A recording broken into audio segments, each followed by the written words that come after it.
বেনারসি আর ভারী গহনায় চমকে দিলেন পরীমণি। ফের আলোচনায় ঢাকায় চলচ্চিত্রের আলোচিত চিত্রনায়িকা পরীমণি। সম্প্রতি এক নতুন লুকে দেখা মিলল তাকে।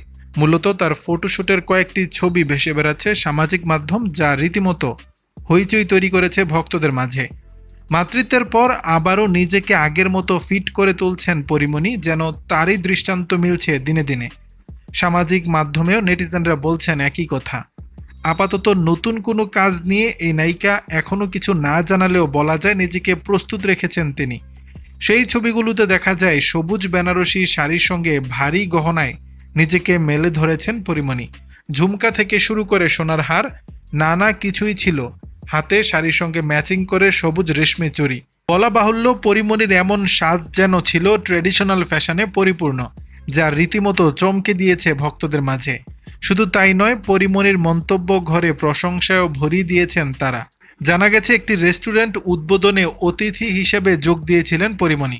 মূলত সেই অনুষ্ঠানেই এই সাজে সবার সামনে আসেন নায়িকা। সে অনুষ্ঠানে সাংবাদিকদের নানা প্রশ্নের জবাবও দেন পরীমণি। জানান, বর্তমানে বিভিন্ন শোরুম ও রেস্টুরেন্ট উদ্বোধনে ব্যস্ততায় সময় কাটছে তার। দর্শক, বিষয়টি নিয়ে আপনাদের মতামত জানাবেন নিচের কমেন্ট বক্সে।